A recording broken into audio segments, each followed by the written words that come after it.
नमस्कार बच्चों, हम आज अक्षांश और देशांत रेखाओं के बारे में देखेंगे।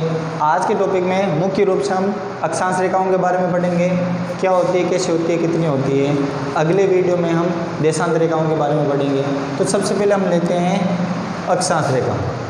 तो अक्षांश और जो देशांत रेखाएं होती है वो ग्लोब पर काल्पनिक रूप से खींची जाती है। वास्तविक रूप से इसका कोई भी प्रतिमान है नहीं, केवल और केवल इसको एक मानक मानकर इसको काल्पनिक रूप से खींची गई है।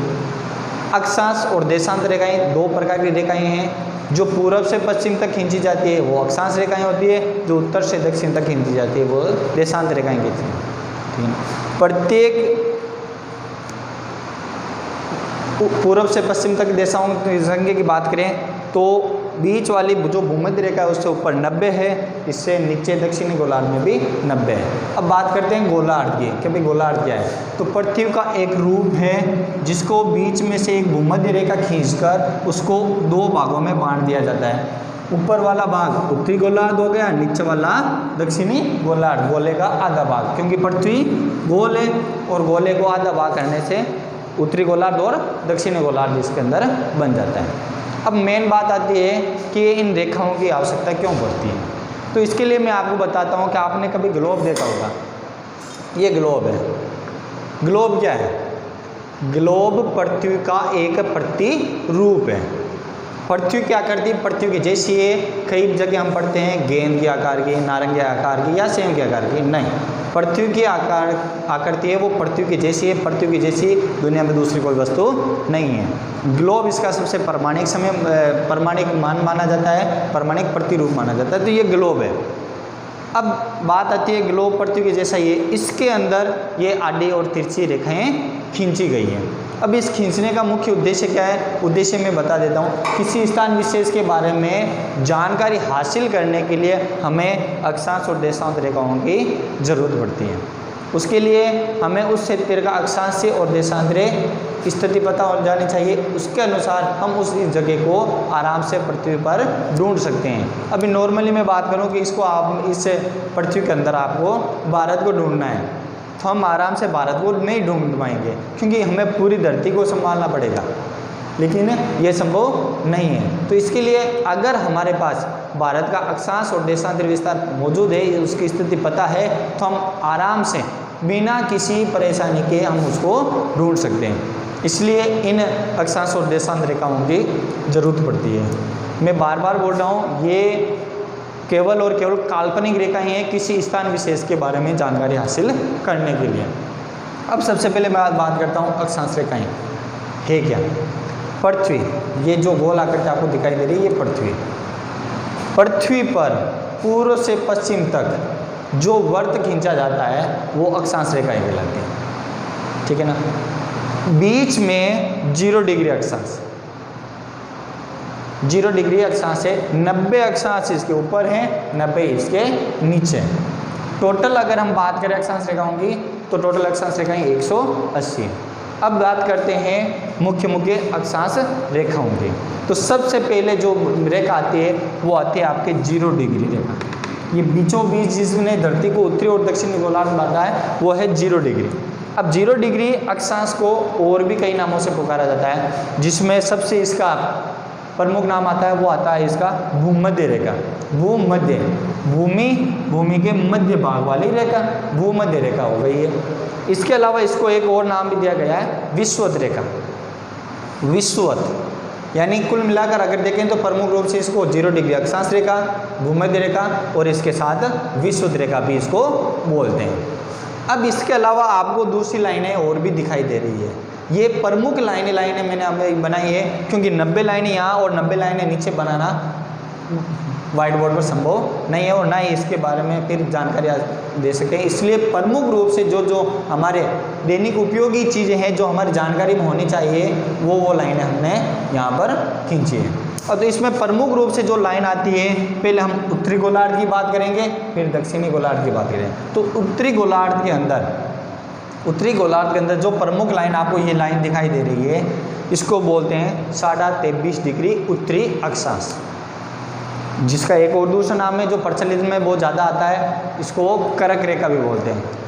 कर्क रेखा 23.5 डिग्री उत्तरी अक्षांश, क्योंकि ये उत्तर की दिशा में ये इसलिए उत्तरी अक्षांश हो गया।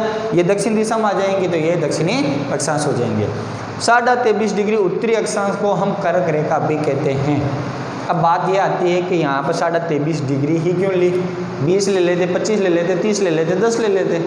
तो इसकी जानकारी के लिए बता दूं 23.5 डिग्री उत्तरी अक्षांश और 23.5 डिग्री दक्षिणी अक्षांश ये सूर्य की दूरी है, सूर्य के प्रकाश की दूरी है। यहाँ से लेकर सूर्य का जो उत्तरायण और दक्षिणायन होता है वो इन्हीं रेखाओं के बीच में होता है, यानी सूर्य उदय होता है वो इससे ऊपर नहीं जाता है और इससे नीचे भी नहीं जाता है। सूर्य उदय जो सर्दी और गर्मियों के अनुसार हमें थोड़ी सी स्थिति परिवर्तन देखते हैं वो 23.5 डिग्री तक ही जाता है और नीचे भी 23.5 डिग्री तक ही जाता है, इसलिए इसको 23.5 यानी सूर्य का प्रकाश यहाँ तक ही है, सीधा पड़ता है। सूर्य का प्रकाश सीधा 23.5 डिग्री उत्तरी अक्षांश 23.5 डिग्री दक्षिण अक्षांश तक बढ़ता है, इसलिए हमने यहाँ पर 23.5 डिग्री ही ली है।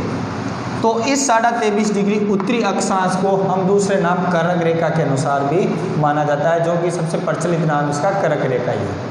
उसके बाद इसका नामकरण आ जाता है आगे 66.5 डिग्री, 66.5 उत्तरी अक्षांश 66.5 डिग्री दक्षिण, क्योंकि सूर्य की हल्की तिरछी रेखाएं प्रकाश पड़ रहा है वो यहाँ तक ही है।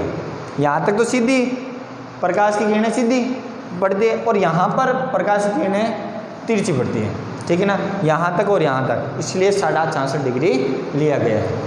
उत्तर की दिशा में जो 66.5 डिग्री उत्तरी अक्षांश है वो उत्तरी आर्कटिक महासागर के नाम पर उसका नामकरण भी आर्कटिक रेखा के द्वारा बताया गया है, यानी ये क्या है, आर्कटिक रेखा।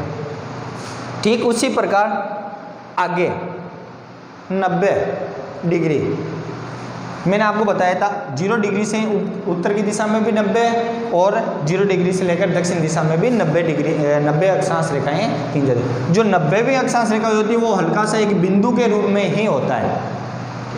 पृथ्वी का जो उत्तरतम हिस्सा है 90 डिग्री वाला वो एक बिंदु के रूप में ही है। ठीक उसी प्रकार पृथ्वी का जो दक्षिणतम बिंदु आता है वो भी केवल और केवल एक बिंदु के रूप में ही है, ठीक है। यानी हम कह सकते हैं उत्तरी ध्रुव और दक्षिण ध्रुव एक बिंदु के रूप में स्थित है। अक्षांश रेखाएं वहाँ पर छोटा सा वर्त बनाते हैं जो एक बिंदु के रूप में दिख रही है। ये जो आपको रेखाएं दिख रही है ये वर्त है, पृथ्वी के चारों ओर वर्त है। जैसे ग्लोब पर एक लाइन, ये अक्षांश रेखाएं 0 डिग्री अक्षांश रेखाएं ये चारों ओर उसके है, यानी पूरा एक वर्त बनाती है। जो जो ऊपर की तरफ जाएंगे ऊपर वाले वर्त छोटे होते जाएंगे, नीचे वाले वर्त भी छोटे होते जाएंगे। यानी उत्तरी ध्रुव से दक्षिण ध्रुव की तरफ से हम अगर भूमध्य रेखा के पास आएंगे तो जो जो अक्षांश रेखाएं बड़ी यानी अक्षांश वर्त बड़ा बनेगा इनका, जो जो उत्तर की दिशा और दक्षिण की दिशा में जाएंगे ये वर्त छोटे होते जाएंगे। क्यों? क्योंकि पृथ्वी की आकृति गोल है और गोलार्ध में ऊपर तक जाएंगे तो ये ऊपर की आकृति धीरे धीरे और नीचे की आकृति धीरे धीरे क्या होती है, छोटी होती जाती है। इसलिए हम कह सकते हैं सबसे बड़ा वर्त जो बनता है वो बनता है 0 डिग्री अक्षांश वाला, यानी भूमध्य रेखा वाला सबसे बड़ा वर्त बनता है। अब हम बात करेंगे दक्षिणी अक्षांश रेखाओं की। दक्षिणी अक्षांश रेखाओं में सबसे पहले वही 0 डिग्री वाला हमने बता दिया कि इसको भूमध्य रेखा और विषुवत रेखा कहते हैं। ये प्रमुख रेखा होती है और यहाँ पर सूर्य की किरणें लगभग हमेशा सीधी पड़ती रहती है। अब हम बात करेंगे नीचे दक्षिणी अक्षांश के बारे में। दक्षिणी अक्षांश 23.5 डिग्री ऊपर की तरह ही, क्योंकि सूर्य का सीधा प्रकाश यहाँ तक ही गिरता है इसलिए यहाँ पर भी 23.5 डिग्री लीजिए। इसको अन्य नाम से पुकारा जाता है, वो है इसका मकर रेखा। क्या नाम है? मकर रेखा। यानी जब सूर्य सबसे दक्षिणायन में उदय होता है तो वो समय मकर रेखा पर होता है, सबसे उत्तरायण में अगर उदय होता है तो वो कर्क रेखा पर होता है। तो नीचे के अगर दक्षिणी गोलार्ध की बात करें तो सबसे प्रमुख जो लाइन आती है वो आती है मकर रेखा। फिर आती है 66.5 डिग्री दक्षिणी अक्षांश, जिसको हमने अंटार्कटिका नाम दिया, क्योंकि दक्षिणी ध्रुव में अंटार्कटिका महाद्वीप होने की वजह से इसका नामकरण अंटार्कटिका वर्त पड़ा है, ठीक है। ऊपर ये आर्कटिक वर्त हो गया महासागर की वजह से और नीचे महाद्वीप की वजह से अंटार्कटिका वर्त हो गया है। अब बात करते हैं अक्षांश रेखाओं के मध्य की दूरी।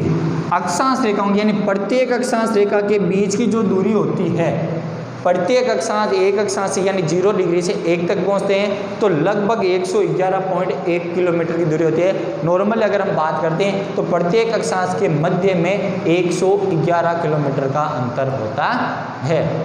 यानी एक अक्षांश से दूसरे अक्षांश तक जाने में हमें 111 किलोमीटर लगेंगे। 111 किलोमीटर की दूरी तय करते करते हम जब 90 डिग्री तक जाते हैं तो आगे बढ़ते जाते हैं। ये 90 डिग्री है वो केवल और केवल दक्षिणी उत्तरी ध्रुव है, जो कि एक बिंदु के रूप में ही सामने आता है। ये है अक्षांश रेखाएं जो हमेशा समानांतर चलती है, कभी भी एक दूसरे से नहीं मिलती है और अपना एक पूरा वर्त बनाती है। जैसे मैंने आपको पहले बताया, पूरा एक वर्त, सबसे बड़ा जो वर्त है वो भूमध्य रेखा वाला वर्त है। जो ऊपर की दिशा में जाएंगे ये वर्त छोटे होते जाएंगे धरती की गोलाई की आकृति की वजह से, और दक्षिण में जाएंगे तो भी यही कंडीशन हो जाती है। ठीक है, अब आती है बात कि यहाँ सूर्य की किरणें सीधी और यहाँ तिरछी क्यों पड़ती हैं। तो उसका ये रीज़न है कि धरती की दो गतियाँ हैं, एक है परिक्रमण गति, एक दूसरी है परिघूर्णन गति। परिक्रमण गति सूर्य के चारों ओर परिक्रमा करती है, वो परिक्रमण गति हो गई। घूर्णन गति पृथ्वी अपने जगह पर ही एक ही जगह पर घूमती है, जैसे ये ग्लोब घूम रहा है आपके सामने, ये तो हो गई इसकी परिभ्रमण गति।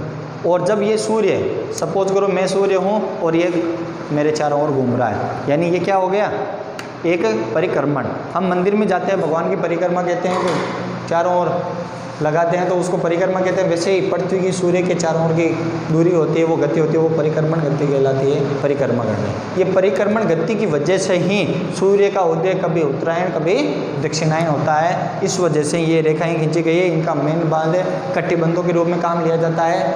और अब आगे देखें तो सूर्य की सर्वाधिक किरणें यहाँ गिरती है, भूमध्य रेखा और उसके आसपास। तो सीधी किरणें जहाँ पड़ेगी वहाँ पर आपको पता है गर्मी ज़्यादा होगी। तो जहाँ पर गर्मी ज़्यादा होती है वो क्षेत्र बहुत ज़्यादा गर्म होता है, और गर्म को हम उष्ण बोलते हैं, उष्ण कटिबंध। तो यहाँ बीच में जो कटिबंध बनेगा वो बनेगा उष्ण कटिबंध। ठीक है, क्योंकि यहाँ पर सूर्य की सीधी किरणें बने, उष्ण यानी गर्म, सूर्य की सीधी किरणें यहाँ पर गिरने की वजह से ये उष्ण कटिबंध बनता है। फिर बात करते हैं, मैंने आपको बताया था 23.5 डिग्री से 66.5 डिग्री, 23.5 से 66 डिग्री के बीच में सूर्य की किरणें थोड़ी तिरछी पड़ती हैं। ठीक है ना, तिरछी पड़ने की वजह से यहाँ पर मौसम लगभग एक जैसा रहता है, ना ही तो ज़्यादा सर्दी होती है ना ही ज़्यादा गर्मी होती है। यानी इस क्षेत्र को हम बोल सकते हैं शीतोष्ण कटिबंध। शीतोष्ण, शीत प्लस उष्ण, शीत प्लस उष्ण, ना ही तो ज़्यादा सर्दी ना ही ज़्यादा गर्मी, यानी यहाँ का मौसम खुशनुमा होता है, बराबर रहता है लगभग। ठीक है, अब ये आकृति बात करते हैं, ये सेम टू सेम आकृति ही यहाँ पर आ जाएगी आपके, इसको भी हम बोल देंगे शीतोष्ण, शीत प्लस उष्ण, शीतोष्ण। ठीक है, ये आकृति। अब हम चलेंगे आगे, जहाँ पर सूर्य की किरणें सर्वाधिक तिरछी पड़ती हों। तो सूर्य की किरणें सर्वाधिक तिरछी 66.5 डिग्री से 90 डिग्री उत्तरी अक्षांश, 66.5 डिग्री से 90 डिग्री दक्षिणी अक्षांश पर गिरती है। इसलिए हमेशा ये वाला इलाका है बर्फ़ से ढका हुआ रहता है, ठंडा रहता है, इसलिए इस कटिबंध को नाम दिया गया है शीत कटिबंध। शीत यानी ठंडा, तो इस क्षेत्र को नाम दिया गया शीत कटिबंध। ठीक है, अब एक इंटरेस्टिंग बात और बता देता हूँ मैं आपको, शायद कई लोग जानते हैं कई नहीं जानते हैं। तो उसके अंदर ये होता है कि धरती ये अपने अक्ष पर 23.5 डिग्री झुकी हुई है, जैसा कि इस ग्लोब में आप देख रहे हैं। 66.5 डिग्री 23.5 डिग्री धरती झुकी हुई है और ये 66.5 डिग्री का कोण बनाती है। ठीक है ना, इस आकृति की वजह से सूर्य का प्रकाश जब गिरता है तो उत्तरी गोलार्ध में जब सूर्य का प्रकाश गिरता है उस समय दक्षिणी गोलार्ध में 6 महीने की रात होती है और उत्तरी गोलार्ध में 6 महीने का दिन होता है। जैसे जैसे सूर्य दक्षिणायन में उदय होना शुरू हो जाता है तो स्थिति एकदम इसकी उल्टी हो जाती है। 6 महीने का दिन यहाँ हो जाता है और फिर 6 महीने की रात ये हो जाती है। ये केवल और केवल पृथ्वी का 23.5 डिग्री झुका हुआ है, इस वजह से हो रही है। ठीक है, आज की वीडियो में हम अक्षांश रेखाओं के बारे में जान रहे हैं, अगले वीडियो में हम देशांतर रेखाओं के बारे में जानेंगे, उसके साथ साथ दुनिया के दूसरे देशों के टाइमिंग जोन वगैरह उसके बारे में पता करेंगे कि इनकी आवश्यकता क्यों पड़ती है। तो गाइस, हमारे चैनल को लाइक करें, सब्सक्राइब करें और शेयर करें।